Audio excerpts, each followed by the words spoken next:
राजस्थान के मुख्यमंत्री अशोक गहलोत ने एक चौंकाने वाला फैसला करते हुए देर रात को 100 यूनिट बिजली फ्री करने का फैसला किया है। इस पर अधिक बातचीत करने के लिए हमारे साथ केंद्रीय मंत्री गजेंद्र सिंह शेखावत जी हैं।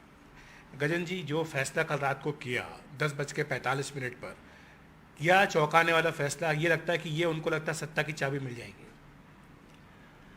पहला विषय तो इस फैसले की टाइमिंग को देखना पड़ेगा।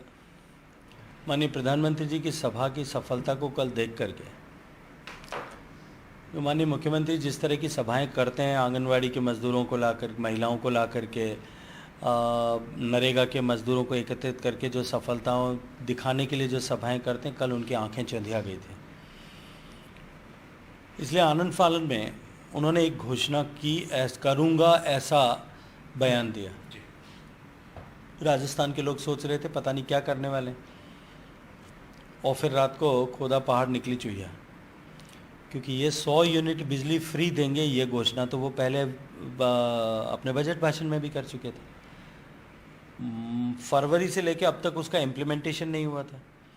उल्टा लोगों पर फ्यूल सरचार्ज का बोझ लाद दिया था, फिक्स चार्जेस का बोझ बढ़ा दिया गया था।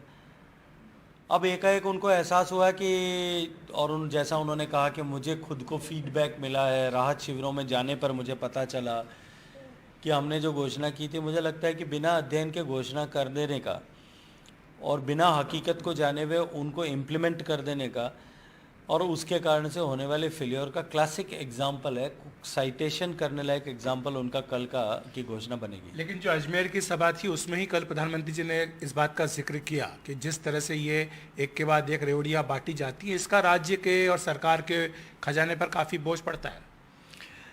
देखिए, सिर्फ अगर मैं डिस्कॉम के दृष्टिकोण से बात करूं, आज राजस्थान के डिस्कॉम्स पर 1,20,000 करोड़ रुपए का कर्जा है।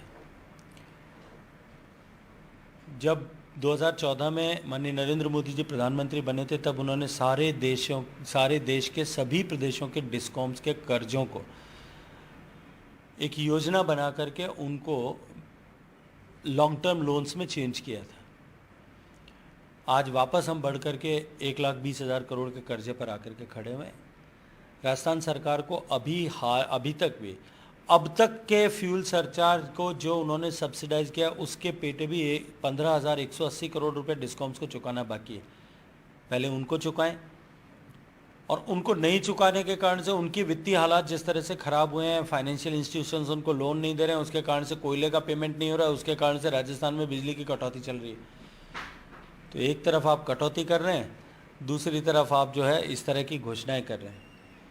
लेकिन जहाँ तक घोषणाओं का प्रश्न है, मैं इससे आगे बढ़ करके कहना चाहता हूँ कि राजस्थान की जनता के साथ में 2018 में एक घोषणा माननीय गहलोत साहब ने और उनकी पार्टी के सबसे बड़े नेता आदरणीय राहुल गांधी जी ने जो 10-10 गिन तक के करके जो घोषणाएं की थी, वो घोषणाएं जिस तरह से राजस्थान के किसानों के लिए, महिलाओं के लिए, युवाओं के लिए, बेरोजगारों के लिए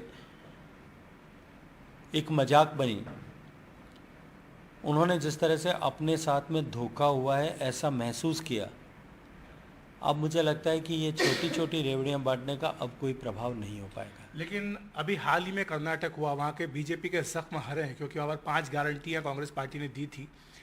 आपको लगता है कि ये एक के बाद एक चुनाव में जिस तरह से कांग्रेस ये गारंटियाँ दे रही हैं, ये बीजेपी को भारी पड़ रहा है? नहीं, राजस्थान में गारंटी पहले से फेल हुई भी है, और जो फेल गारंटी कार्ड है वो गारंटी कार्ड चला नहीं करते।